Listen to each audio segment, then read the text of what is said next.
Hello, hello. Hello, everyone. Hello.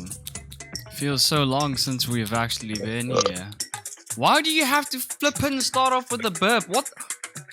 Disrespectful. You disgusting. Yes. Hey guys, welcome to the stream. Yes, no, shut up. You lost your talking privileges. Literally. You can't be burping like this. Dude, we haven't been here in a long time and you starting here with the flippin' burp. Disrespecting. Disgusting. Shame on you. Now apologize. Nah, I'm good. Anyways, how's everyone doing? How's everyone feeling? Ethan, what you been up to besides eating like a pig and burping on stream? Thank you for that. Nah, I've just been chilling and doing work. Not much. Lockdown is basic lockdown behavior. They're going throughout. Like, I don't know. I finally watched Ichi the Killer the other day. So that's one interesting thing that I did. And how was it? That was honestly, man. Like I think I had set my expectations to it. I thought I would like it, but I didn't like it all that much. Like I think I lost the plot so many times. There are parts of the movie I like, but I think as a whole, I didn't really like it all that much. I read the manga like afterwards, and I think I preferred the manga to the movie, even though they're both things that either medium do that I actually enjoy. For example, I think the main character is just a lot cooler in the movie than he is in the manga. I can imagine that. Yeah, what about you, man? Explain to us like why why we couldn't hold the podcast last week. I've been gone. I was on set. So if you guys followed my Twitter, you would know that I've been on set for the whole of last week. We had to shoot pickups first of all. We had to shoot pickups for the podcast. For our short form. And then immediately after shooting pickups, I had a day of rest, and then I went on set for a short film, and it was good. We stayed in like far away on a wine farm, and it was spring, and all the flowers were pollinating, and I was dying on set. I literally had so much like I had a sneeze attack, and I was just sneezing. My nose was blocked. There was flies everywhere. They were flying around me. Like literally the day after set, the day I got home, I could hear the buzzings from the flies around me, and I was like, damn, this actually affected me so much. But I'm fine. And the set was pretty nice. I actually enjoyed it. The film that we're doing, I think it's actually a really good film. I can't spoil anything because it's unfair. But yeah, if once it comes out, you guys should go check it out. Just so you know, I carried all the lights and equipment and all that stuff for that film. I was one man. We carried it up and down a hill and all that stuff because the cars couldn't go on off road, and we got like the Land Rover stuck, and it was a nightmare, honest. But it was good. Like I actually enjoyed it. I was a bit tired. I'm not gonna lie, but I actually managed to get how do you say? I managed to get like muster up that energy to go on and like carry on with the production, because we were supposed to have 2 assistants, and unfortunately Tiga broke his I think he broke his thumb or something the day before playing football, so he couldn't make it. Yeah, for sure. So yeah, that's what happened.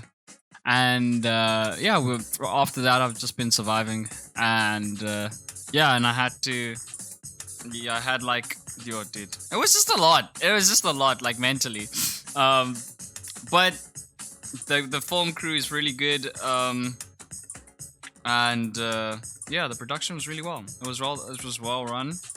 and I feel like it's going to be a good film. Do you mind explaining like why we're holding the podcast today at this time instead of our usual sticking to our usual schedule? Do you mind explaining that? Well, this is some context. We couldn't film.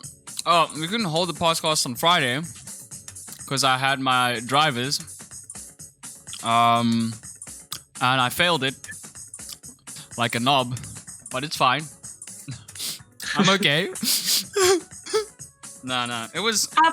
Please, I think I've never done it. I've never done a test, but based on what I've heard, everyone failed at least once because of how strict they are with their marking. The thing is, not even strict marking. I was just so nervous, dude. I told myself after that, I've never been in a situation like that ever in my life, where it's just one-on-one.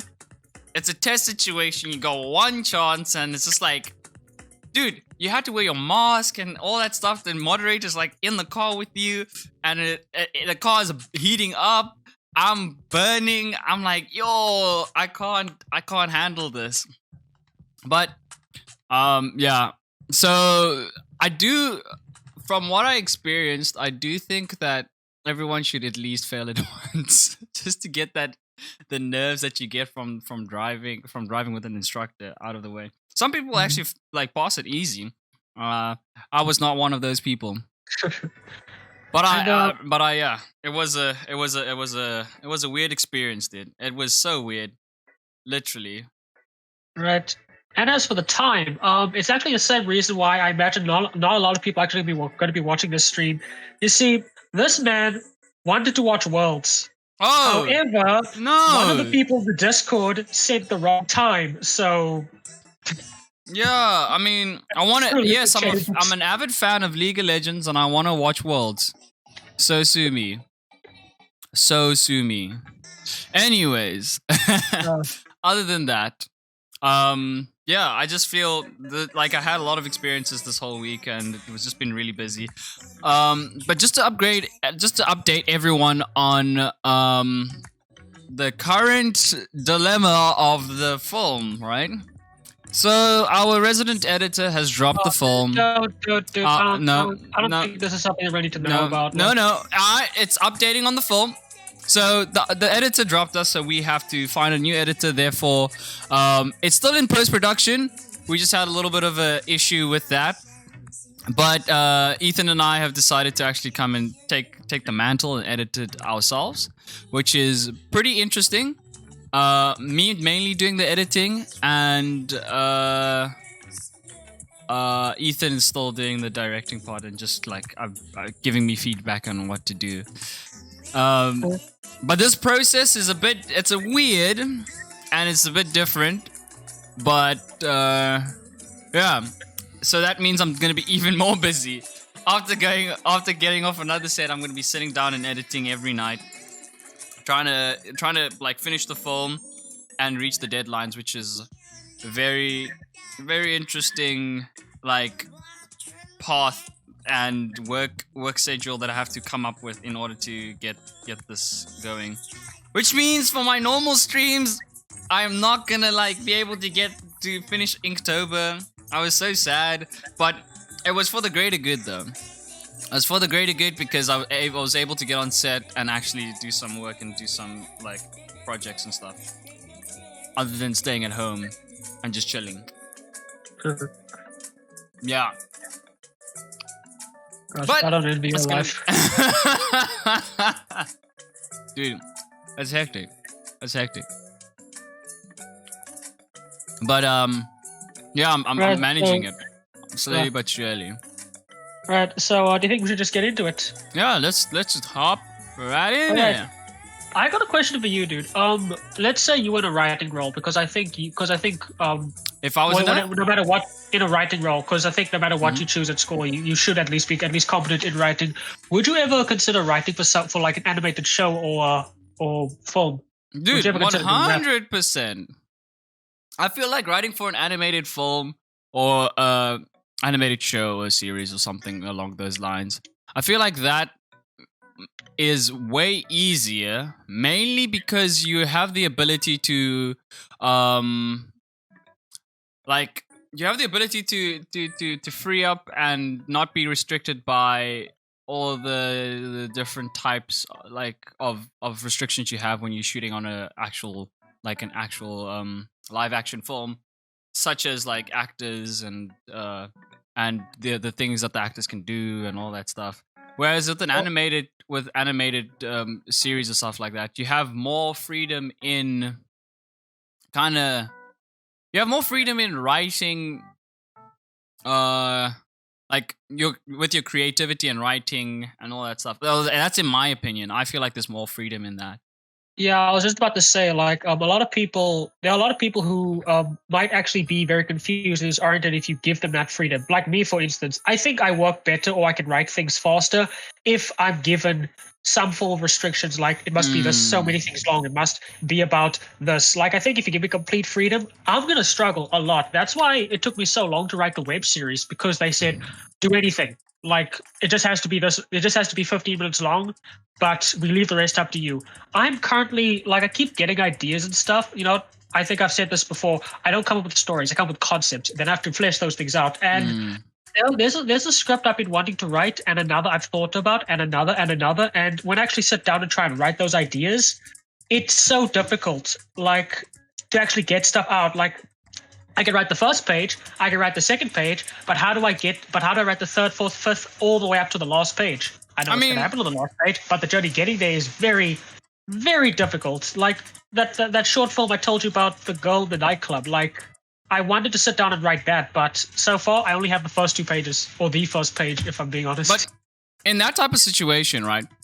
I understand what you're talking about, and what I normally do in those types of situations is I write the story, right? Yeah, even if you get like 3 or 4 pages, I write the 3 or 4 pages, and I figure out where the character wants to go, right? That's where writing a character Bible and knowing your character.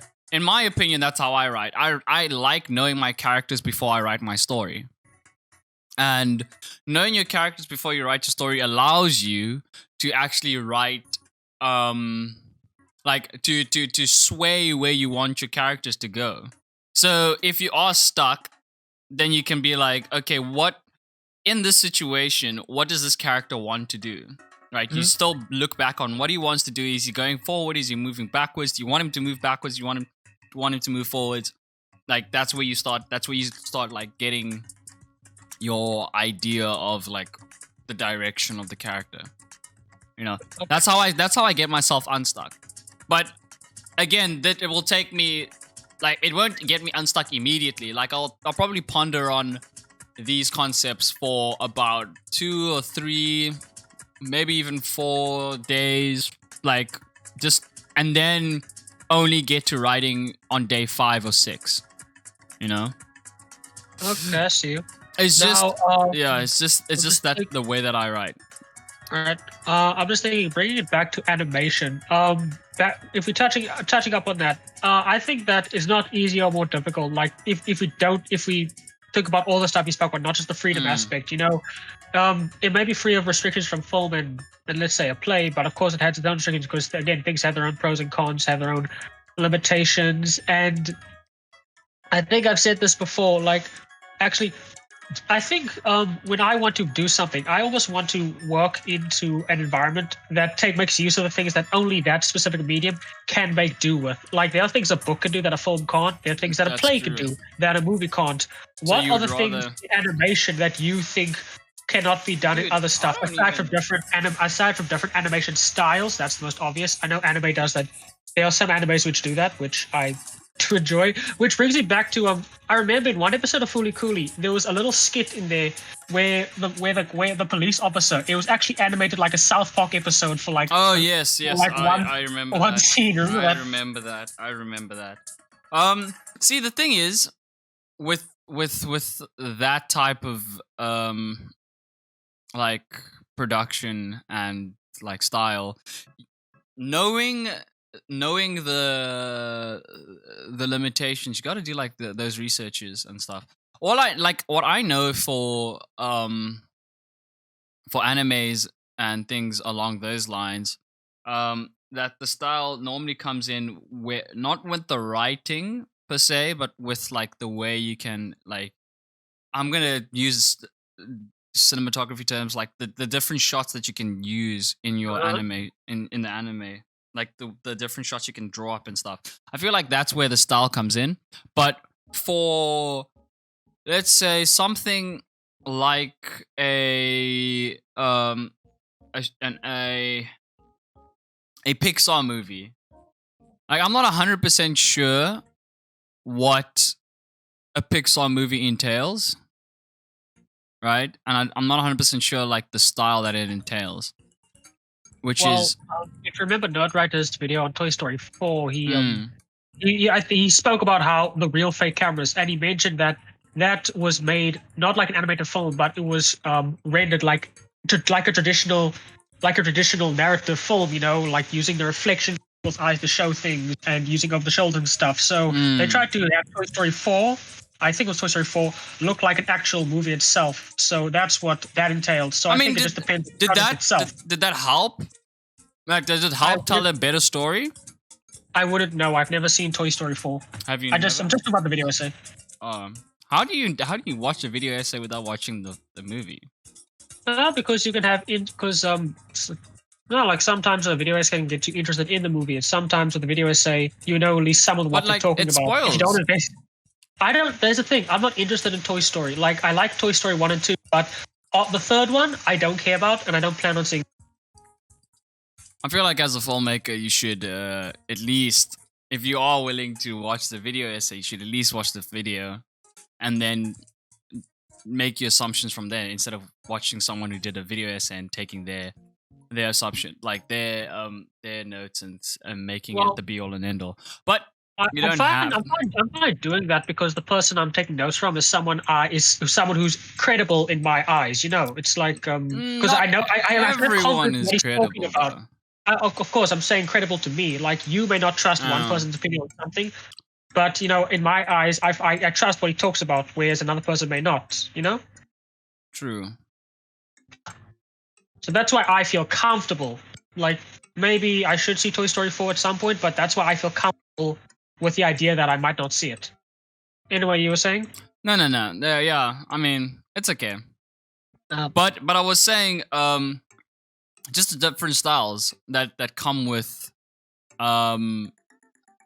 anime and with like writing. Because for me, the reason why I say it's easier to write an anime and to write an animated story is, again, I'm able to write more, like the restrictions aren't that heavy. So you could write, like, say for instance, location. You can write any location you want. You just have to focus more on your technique. Yeah. You just have to focus more on the technique, and you have to focus more on how you want to present the story, right? Yep. Whereas with like a live action film, you have to focus on like your location, your actors, and all that stuff, and B, like, you still have kind of the rules of like the rules of physics also still apply and all that stuff. Whereas, may I interject there, if I may? I think you say we will have to worry about that, but I think some people won't. I speak. Let me say I speak for myself. Yeah, because like I think a Hollywood writer won't have to worry all that much about as much as we do, because once they write the script, the rest of the crew does everything else. Whereas we still got to focus on how we're going to get this location. Is this place look convincing? Do we have someone who can set dress this properly? So go on. So writing a story for a live action, especially from the like our standpoint, it has its limitations and needs you to think about everything other than the like, you have to think about everything around the story, like where it is, the location, set dressing, all that stuff. If it follows the rules of nature, if there's like reality, if you're sticking close to reality. See, Whereas if you write for an animated story or stuff, or animated series or an anime, you don't. Yeah, there's a exactly. You don't necessarily have to look into your where's this happening, how's this happening, who's this at. You just need to like have an underlying story, and like for me, I would start off with the character. I'll have a character that can do some weird stuff, or even if he's not weird, he's just normal, and I will start building from that. And the world around him doesn't have to be fixed to reality. It can be a futuristic world where I don't know, where they use chicken wings as currency. See? Yeah. I don't know. And every time you eat a chicken wing, you grow. I don't know. I don't want to. So yeah, I would use something like that, and that's how I would start building my story. But if I had to do that with the live action, it would be a little bit more difficult because now I have to think about props, set dressing, and all that stuff, and then trying to make that story believable. That's if I'm gonna go out and shoot it. You know, if I'm gonna, after writing the story, I'm gonna go out and shoot the story. But that is that's how I feel about writing animated stories. But I do want to write an animated story. Like I've been looking online. I've seen that what's this dude's name? There's a new samurai series that's coming out on it might be coming out on Netflix. It's already out. It's already out. Like about a black samurai. Primal, you're talking about? Huh? Are you talking about Primal? No, is that the one about a black samurai? Oh no, I thought you said Samurai Jack. So I thought you were talking about Genbi Tarkovsky or whatever his name is. And that dude from Get Out and Sorry to Bother You. Wait, are they voice acting in this, or is he's voice acting. I'll have to look. He's co-writing and voice acting. Samurai, I think Afro Samurai, and that was so good. But it's coming. It's coming out. It's not another Afro. But it's really good. Good morning, Lava Pancakes. We see you. How you doing? How you feeling? But yeah. Like, actually, I want to ask you another interesting question, if I may. Okay. When do you think that it is appropriate to okay, you know how we have animes based off mangas, and then we have movies based off animes, and then we just have movies based off mangas. Mm-hmm. You know, and when I say movies based off anime, I'm talking about your weirdo anime movies like your Attack on Titans, that weird Bleach movie. There's been a Mob Psycho 100 movie. I don't know if there's been a Naruto movie. Wait. There's been an Attack on Titans movie? Yes, like a live action, or when I hear movie, I'm thinking about live action. No, it is live action, and the point I'm trying to make. How do you do Attack on Titans with live action?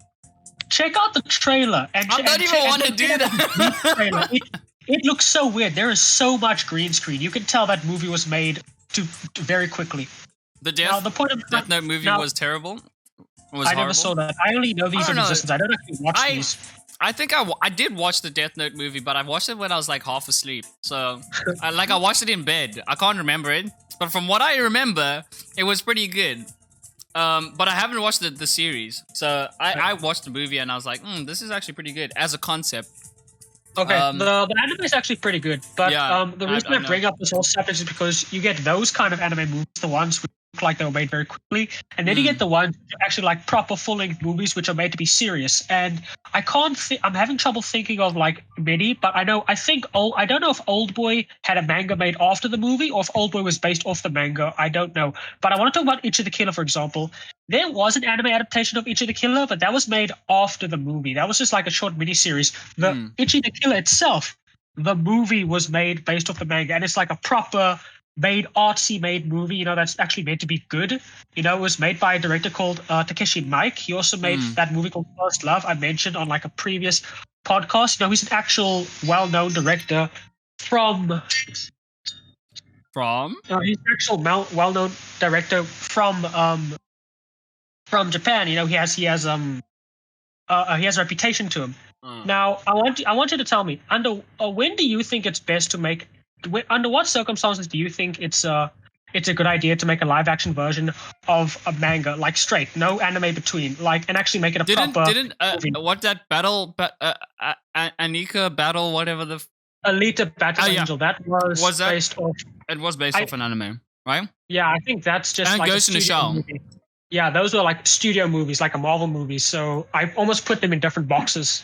Why? I mean, it's Because you can tell when something's like a studio movie and when something's like a personal movie, you know. Because again, Each of the Killers would be almost like if David Fincher made a movie about samurais. I mean, okay. I feel that if you are gonna make something that is based off an anime, you should just be careful that the audience, because you're taking something that was made and its audience already knows it, and they know. I feel like the audience of the anime know more than the writer itself, to be honest. In most cases, yes. In most cases, it is. So if you're taking something that is an anime and has been long-standing and audience loves it, and you're trying to say, oh, wait, well, we have a market for this. Okay, cool. Let's make an anime out of this. I mean, let's make a live action out of this, because it's already has an audience and stuff, and you mess it up. Perfect example is, I mean, it's not an anime, but it's a feature film, and that's Oldboy. I like talking about that, but the Spike Lee version, I don't understand what he was doing. He literally messed that up so much. I don't understand why he did that. But only he can explain to him, to us, and maybe if he explains it and he tells us, oh no, I actually like this movie and I wanted to give it a Western spin on it. Oh, okay. Oh, okay. But I can't respect him anymore because of that. He literally messed that up, and I'm like, why? Why are you touching this? But it's fine. He made other movies that were also really good, so I half forgive him. But again, you have to understand that the audience knows more about the anime than you do, and if you are doing something like that, make sure you go by the source material and you double, triple, quadruple check if it lines up with the story. Get the author, get the writer of the manga, or get the writer of the anime. Get him involved. Get his opinion.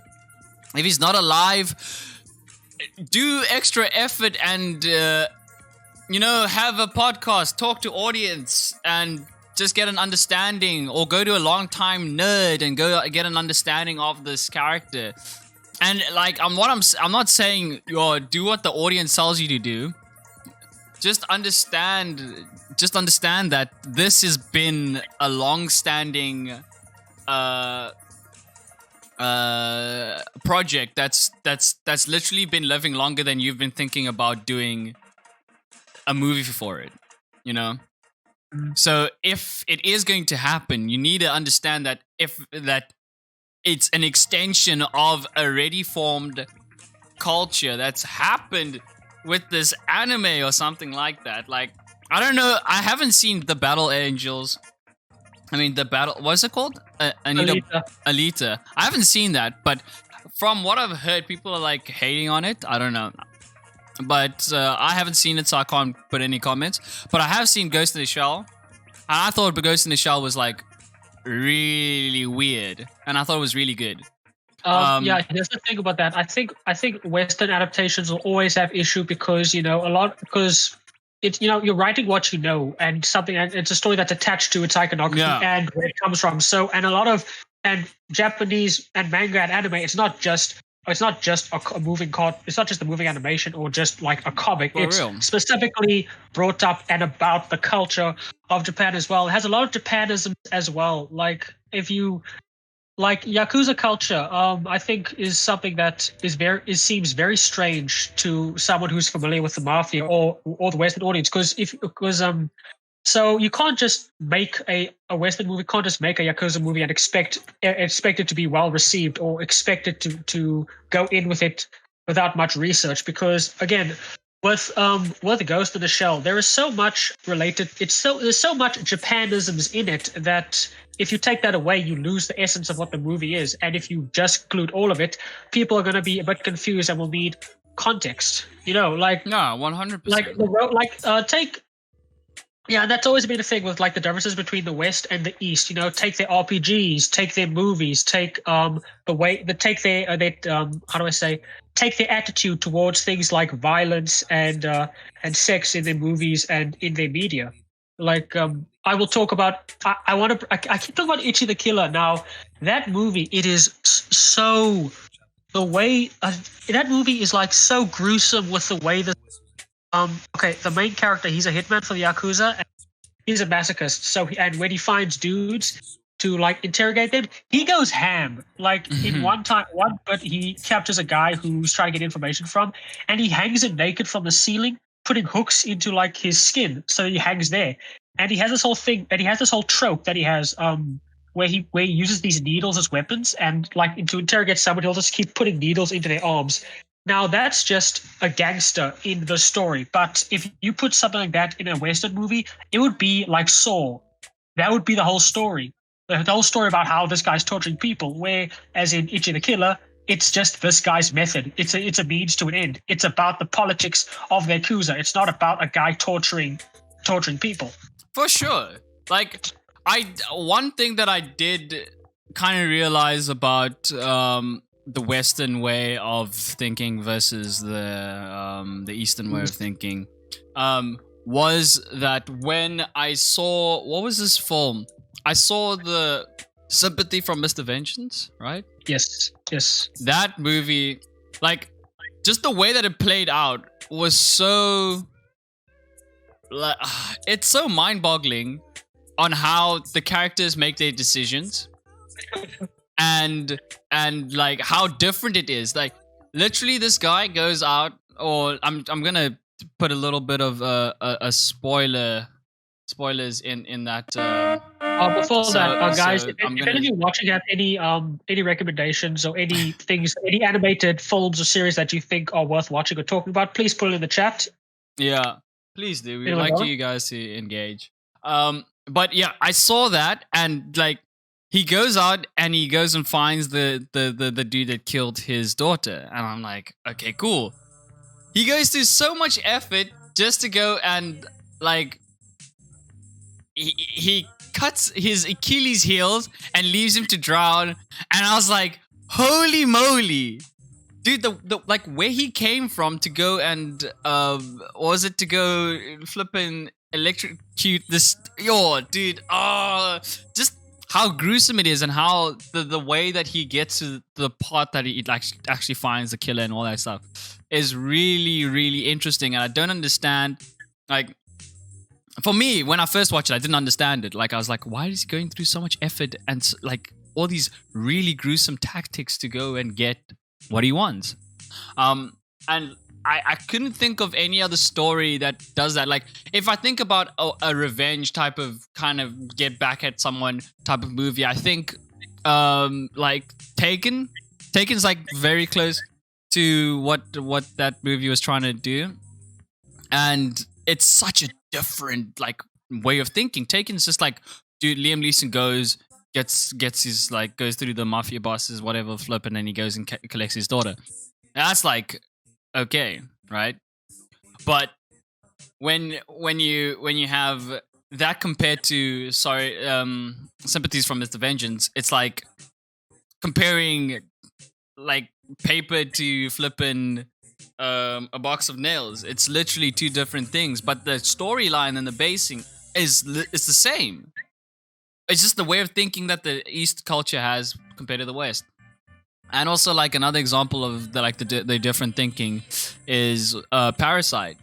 Parasite is like a very different, like, horror type of thriller movie that I've never seen executed ever. Because it starts, and the one thing that I like about the Korean films and like the Eastern culture films is that they play everything as subtly and as smoothly as possible.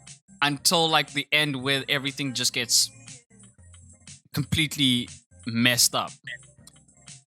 And I feel like that's also very good. Like one thing that they don't, like the East, the West doesn't have. The West like probably would put that messed up moment at the climax of the film. You know, they would have that at the climax, like that's what the climax is there for. Whereas the East would probably what they would do is they would play the story along. They'll have the climax, and then once the film's about to end and the downwards, the what's it called, the denouement, that part of the film, like closer to the conclusion, that's when stuff just gets messed up. Like in Parasite, there was like the dude comes out of his hole and he starts killing everyone. I'm like, what? How? Why? You know? I'm just like, this is so weird. And it just ramps it. It just ramps it from like 0 to infinity. Like, and that's what I like. Again, that's what I like about the Eastern films. And that's what I also think.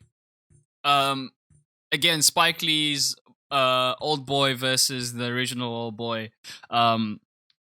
One key difference, like out of many, but the one key difference is the fight scene. Like that type of display of fighting in Eastern culture, because they grew up with the martial arts and they like it's a big part of their culture. They would know how to capture that like image, how to capture martial arts. They would know how to capture that, and they know the best techniques because they have been capturing it and they've been doing it really well. Whereas Spike Lee would take it and cut it up and use the power of editing to make it more suspenseful, which is the Western way of doing it.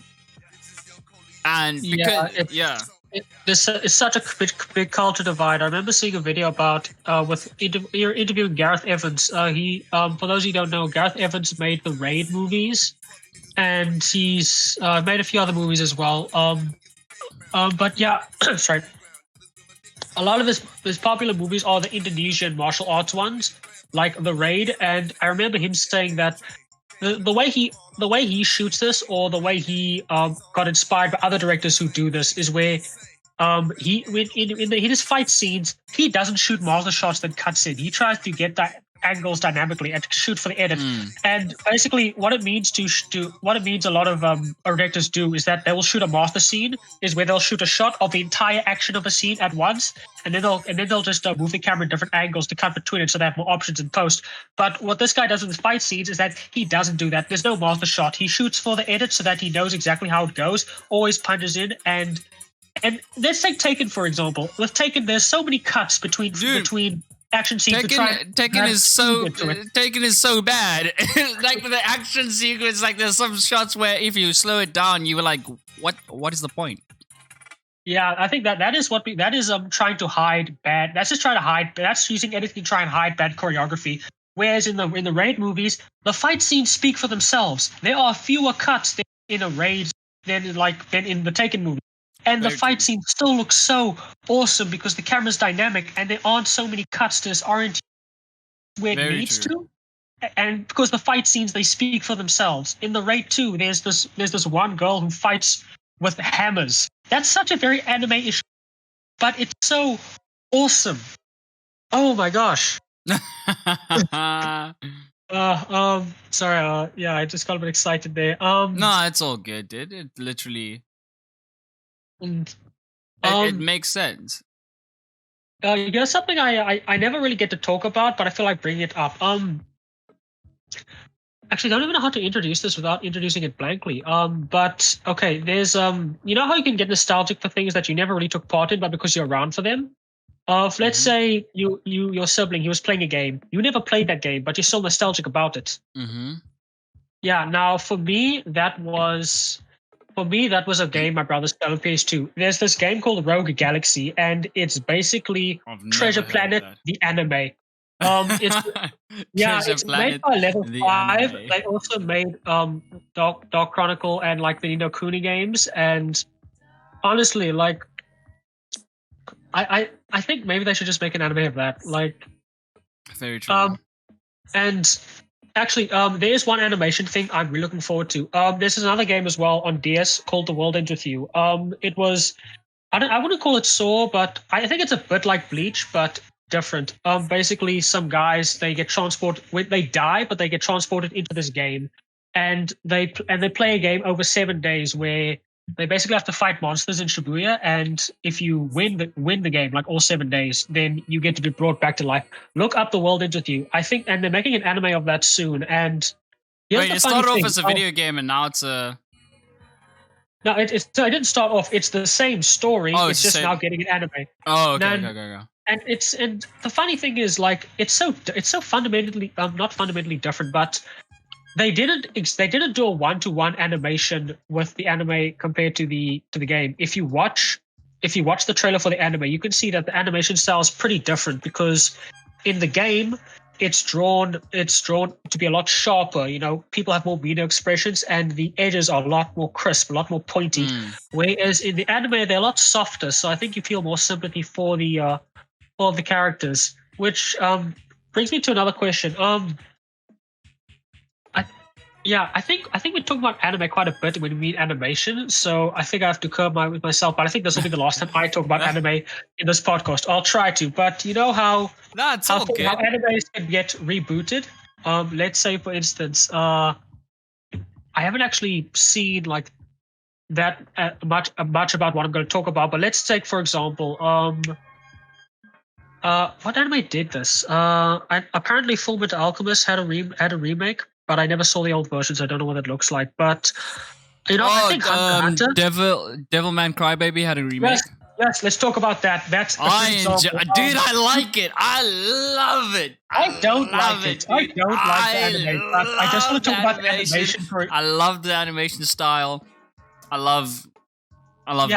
Yeah, that's what we'll talk about. Like, you can see the old anime, the first version. It's so similar to a lot of anime that was made in that time, where a lot of the characters are round. It looks a bit like it was like Astro Boy. Yes, that is so true. They get to spread their wings a bit, and the animation isn't just like newer animes now, but it's also like its own thing. The lines are a lot thinner. There's a lot more water texture. Yeah, the animation reminded me of like Japanese watercolor paintings. It had that like the scrolls. Yeah, the scroll paintings. It has that type of fluidness to it. It doesn't have like, it's not rounded characters, but the characters have more expression. Like their bodies, their actions, like the line arts are more expressive, and just the poses are also more expressive. But it like adds to the fact that, you know, there's the demons and then there's the normal humans, and the demons have that whole like different way of looking, and But yeah, it's I love that anime. It's really good. But compared to the first one, because I've seen snippets of the first one, I couldn't actually handle because of how like old it looked. But I see why they actually went with the new style and the way the new look, because of, again, technology has bettered itself, so you're able to, you know, get away with, or not get away, but you're able to express and flex your creative muscle more. You know, instead of actually doing a 1-to-1, they're copying the old. Yeah, I do think that that some people still have gotten away with like trying to make things cheaply, even though it gets rid of artistic integrity. For example, 100%. I will never watch the anime of Dorohedoro. I have trouble saying Is that the one with the crocodile head? I love that one as well. I love that one as well. I like that. I read the manga, and I really feel that like making it free doesn't add anything. Just be a 2D anime. Like, seriously.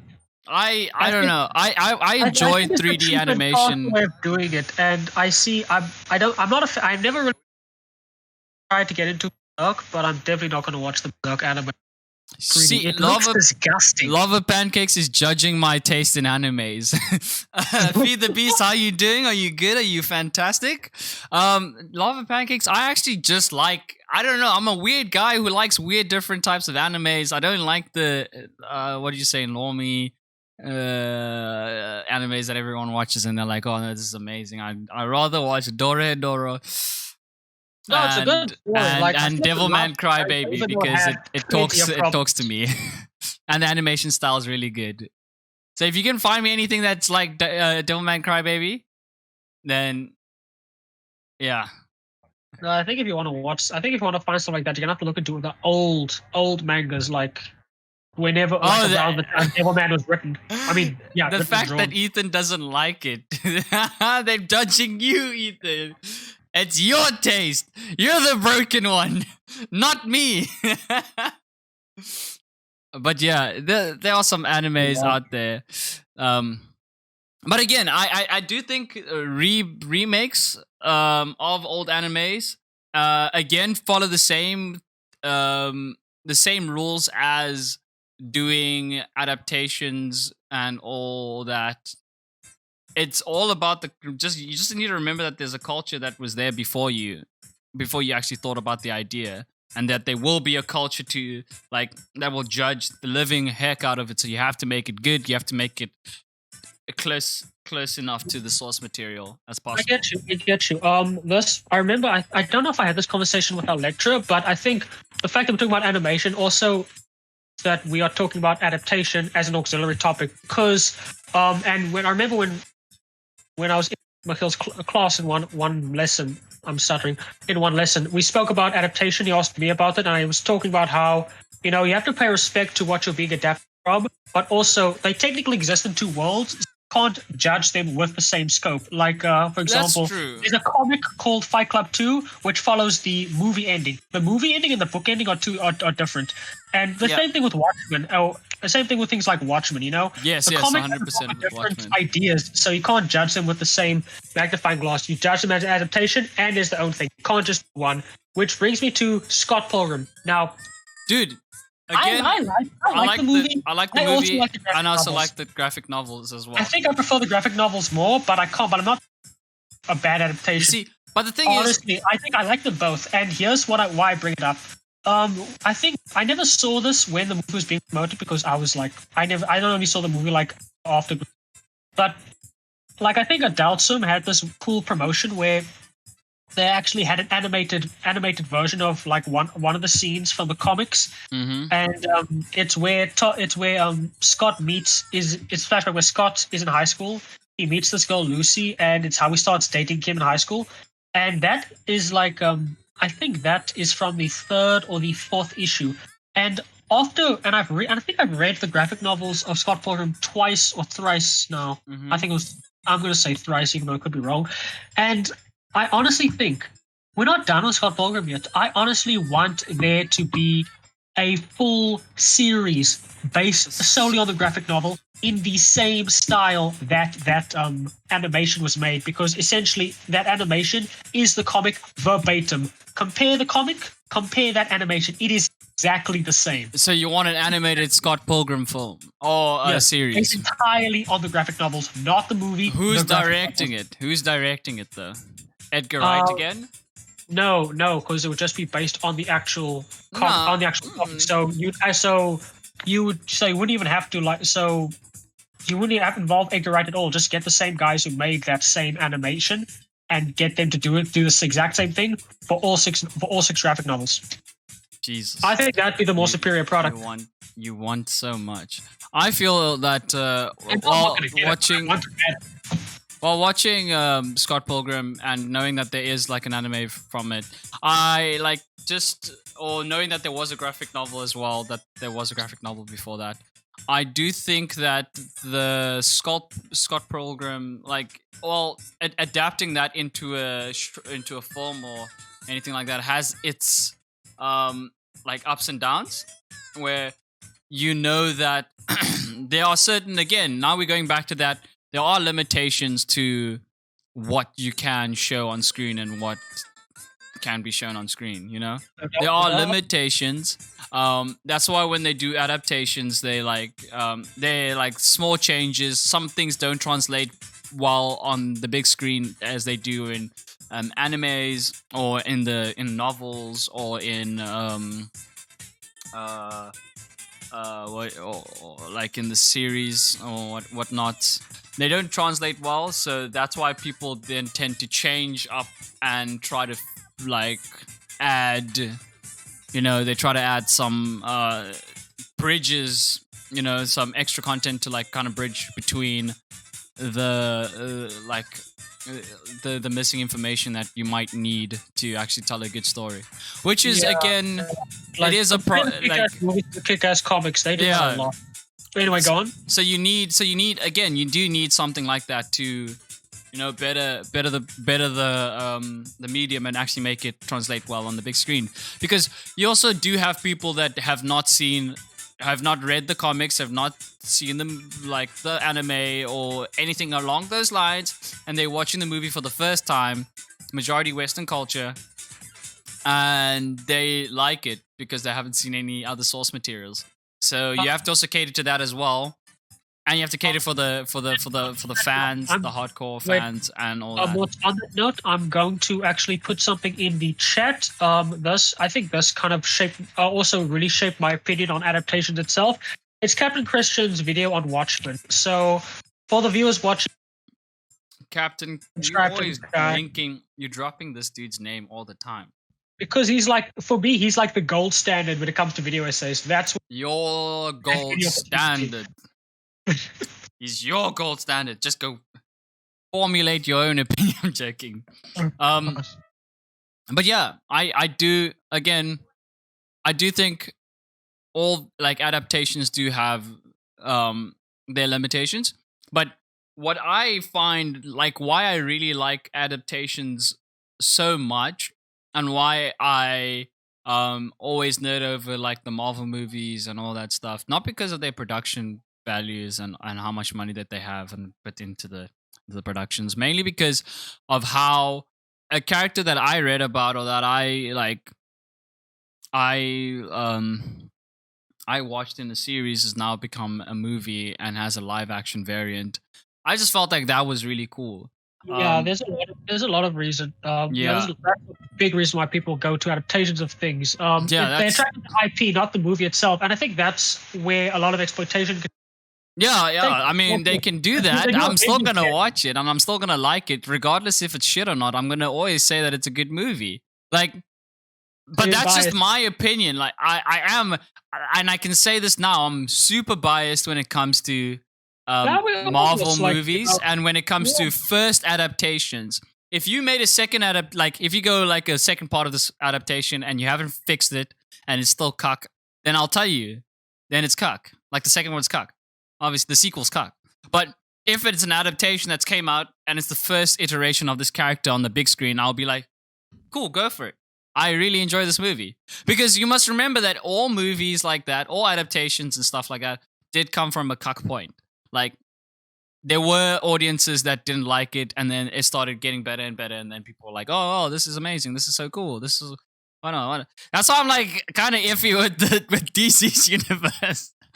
Oh, they had their first Batman, and then I had their first Batman again, then I had their first I'm like, guys, God, stop it. I'm gonna start saying your shit's cuck now. I am honestly gonna call it out. If you keep giving me different iterations of Batman and you can't make up your mind, do what DC did. Do what Marvel did. They made up their mind and they had one solid flippin' cast. Why can't you do that? Huh? But it's fine. Like, the animated series are really good. All of DC does it really well with the animated series, because I mean that is easier to stick closer to the source material than it is to do a live action sticking close to the source material. But that's my opinion. Yeah, but so you see that points out the fact that you can be exploited because something's starting. No, definitely. I bring the Avengers game into this. No, I'm definitely gonna buy. I'm buying it. I'm playing it. The Avengers game. Wasting your money. Don't care. I get to play as the Hulk. I don't care if it's what you call it, motion blur simulator. I don't care. I get to play as the Hulk. I get to smash stuff. Bro, frame rate's never gonna be consistent. Yeah, never. Playing that game's gonna give me flippin' migraines after it. But at least I played as the Hulk. That is all I care about. And if they do make a second game and they learn from this one and they make it better, then I can be like, I supported them from the beginning. I was there in the beginning and I support it. Easy. You know what? I don't know. Like, I've seen your art, but I don't think I've. No, I don't. Not sure if I've seen how you draw people because I think I think you're. If we wanted to make a story about an animated film, obviously we know what we want to do. We would know what we would want to do and what we would want to include. Like, hey, I want this I want this guy to use smears, whereas I want this person to only use fixed angles, or I want this person to look like they don't even belong in the world. So you know what you want to do, but I honestly think that between us, you have a better shot at you have a better footing in order to make animated content because literally, because we can both write stories, but literally you're better at drawing. Therefore, you could actually make the storyboard for your content and actually pitch that. Whereas I would likely have to. Sure. Yeah, I can do that. Kind of storyboards. I can do that, but the thing is, I am a very lazy person. If you know me, you know that I'm really lazy. But I do step up when it needs be. I feel like I'm a Shikamaru in my own life. I'm very I feel like everything's a drag, and that's why I actually really related to that character when I watched Naruto in high school. I was like, yo, this character. What, a guy who sits on his ass all day and does nothing? But he's so flippin' smart, and he knows how to do a lot of dakbra, dude. Dude, he's shadow jutsu, bro. Oh my goodness! This is not a podcast talking about Naruto. But yeah, it was. I that's what I like. I like that. I am lazy, but I do step up when it needs to be, and I'll always go to the job. I'll just complain and be like, that's like what happened on set before I actually needed to go. Like a few minutes before, I was like, damn, I gotta go on set. I'm so tired. I went on set, I did my best, and we actually got the film finished. And then I was like, hey, that's really cool. That's really happy. I'm really excited for this now. But yeah, for me, it's just getting into things, and that's why also writing is a little bit difficult. Drawing is also a little bit difficult because everything that I do, and you need to show up to the job. You need to show the first step in anything creative or even anything in life is just to show up. Just show up, and then you can figure out the rest later. And that's what I do. Okay. But I can definitely see that when it comes to writing for animation, there's definitely going to have to be some sort of conversion with the writing because it's new territory. Like I've actually considered not so much recently, but not so much long ago as well. I think I might still do it at some point, but I think maybe I would actually consider writing for theater, not as a career point. Maybe I would just write one play, and I already have a kernel of an idea. But I would try to make it my own. I would try to use lights in a very specific way, and even music in a very specific way. And I think that he's using music in a specific way. Yeah, with I thought you were anti allowing music to sway your audience. Well, yeah, I think at least with what I've seen, I think we could go further. Musicals are not the be all end all when it comes to music. When it comes to music in theater, I think we could go further. I mean, again, that I also think so. I think we can also go further with that. It's just that we need to start. There's no better time to start than now. I said I was considering it. I'm not saying I'm definitely going to write or I want to write. If you went 100% with every idea you had, you would have made enough mistakes so that you would have grown a lot. Actually, you would have made enough mistakes so that you know which one's right and which one's wrong. And I feel like that's what I need to do as well. Or that's what I'm trying to do. Just to every idea that I have, write a story about it immediately. I know it's going to be exhausting, but then I know I'll have enough stories that I know how to start a story and I know how to end a story, I'll have more confidence in my work, and I'll be able to shake off those nerves and be okay, cool, let's go, let's write the story. And you'll have written so many variations of different stories. That's why I like writing variations of stories, because it allows you to again see different perspectives of your main character, therefore allowing you to look at it from every angle. Sometimes it kind of clouds your judgment from what you want to write and what you don't want to see, what you don't want to write. But other times it actually helps you to get out of a sticky situation, getting stuck. with your Okay. characters. That being said, would you consider making Bleed 2 an animated series? 100%. But that is my creative what's to call it? That's my intellectual property now. So you could have like flipping. You could exaggerate Travis's features. Every time he runs, you could make his scarf extend even longer. So and it's unnecessary. Like he doesn't even have that long scarf, but every time he runs, it will be long. You could flip and make Caleb kind of like the main character in Afro Samurai. Like every time he even fights, like things always go in his hair for some reason. Like, oh, dude, that's funny. But yeah, it's like, but I do think we should wrap up because the league finals are actually on its way, and I don't want to miss it. I don't want to miss it. But anyways, thank you to everyone that actually came through. We do apologize that we've missed last week's podcast. We are busy filmmakers, so we can't actually be consistent.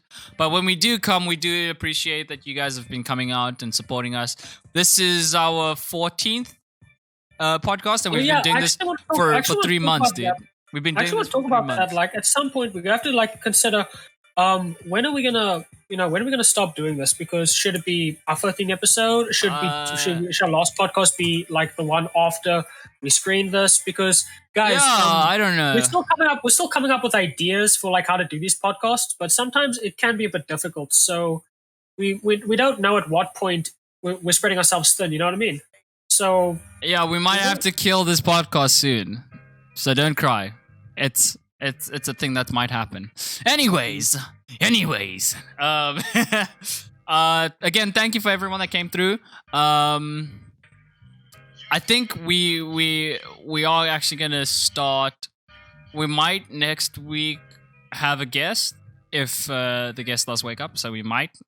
But next week we are gonna have everything happening at normal time.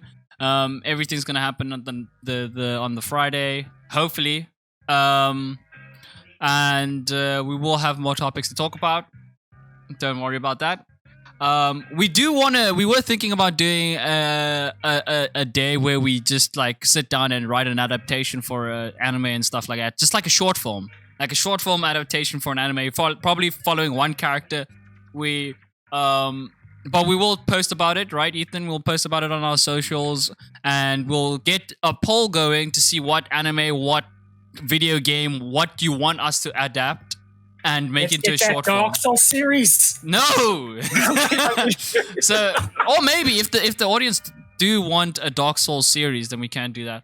Can you put a poll on Twitter, or do you think that's too many things? I can probably do it on Twitter, and then you can do it on the Instagram, and then whichever one you guys want to go to, we'll make a poll and we'll like have a discussion, and we'll probably set aside a day, download the necessary programs, and then start writing a script, and we'll write it. We'll do it in one session. We'll try to do it in one sitting. So we have to bring out our big brains. We have to do a lot of research beforehand. And I'm excited. I'm also very excited for this because this like shows like how good we are. And I think the limitations, I don't know. I think maybe like a 5-page script is fine. I feel like that's more than enough for like just a short film. 5 pages. Because I don't want to stretch us too thin, and then we have to sit here for like. I think we can go 10 pages bigger. Or like 20 pages might be a bit too much for our brains. 10 pages. No. I said 20 pages might be too much. 10 pages, I think we can. No. We start off small. We start off small with 5 pages, and then we carry on. Then we go bigger if we can. If we have enough time to add more, go bigger. We have to give ourselves restrictions. We can't be too big. We can't bite off more than we can chew, though. I mean, if it does feel like the short story needs more space, then we'll probably add an extra page. But if we can put it in 5 pages, we'll do it in 5 pages. Right, but I do think we should only like put things up that we both know of. Like we can't. For example, I've never played it. I don't know if you've played it or not. Like, I mean, what we could do then is if people, for instance, do want something that we haven't watched or haven't played, we do research on that as much as we can before the time, and then we come and we step up to the challenge. So if you guys want to challenge us with some short stories, for some not short stories but adaptations, then we can definitely step up to it. Maybe one of these days we can bring a guest who can like come and bring his insight, and he can join us with the challenge, and we see how many short stories we can get up. Hopefully one of these things will be made. We'll be like, we can make it like in a corridor style, corridor digital style. Let's. I will say though, let us put more restrictions just on the choices. Like it must be something that hasn't been adapted previously. Yeah, exactly. And let's say it must not comics, have an adaptation. Comics, games, manga, or something. But like, you know what I mean? No novels, for example. Very true. Very true. Okay. Something that actually has vision to it. Yeah. So I'm gonna say this. So if you guys are keen, please follow the socials. Follow us on our Instagram. Follow us on the Young Instagram. Also follow me on my Twitter. I'll put the poll up on my Twitter, and you can check it out. And also follow the YouTube. We have our previous episodes are on there. So if you guys have missed it and you want to hear us talk about adaptations, because we spoke about it in our previous episode. So if you want to hear more about adaptations, it's go for That's it. Right. Over to you. Sesiu. And yeah, I hope you guys have a fantastic day. Happy Halloween to those who are in for the scary, spooky treats. Do you actually celebrate that? Like I don't. I've never done it. It's such a Western thingy that like my brothers tried to do it, and I was like, I'm not doing it. Yeah, because you just go to someone's house and begging for food, but you don't eat it. Yeah. Before we sign off, I do want to give one more suggestion. We spoke about Scott Pilgrim, and if you're familiar with Brian Lee O'Malley, you know what kind of stories he makes. I've only read 2 of his works, Scott Pilgrim and this really long graphic novel called Seconds. I think you guys should read Seconds if you have a chance, because Brian Lee O'Malley, if you know Scott Pilgrim, you know what to expect, and I think it's very good. It's about a girl who goes through some weird dream trip, and well, she's a restaurant owner, and her life is just kind of falling apart around her. But it's very good. Do you have any suggestions to give to those watching? No, movies or comics or anything? I've been watching Top Boy, so if you guys want to go watch Top Boy and speak in the British accent for a whole week, bombokla ting flam, do the ting fam, brother. Don't even at me, brother. Do the ting. Go watch Top Boy, innit? I'm joking, guys, but go for it. Go watch Top Boy. It's really nice, and then we can talk about it in our next podcast. Anyways, enjoy. We're gonna raid the Otto gang. So if you want the Otto Den Gaming. So if you guys want to proceed and raid and give them some love, go for it. But I shall see you next week for another episode. Anyways, guys, enjoy and cheers.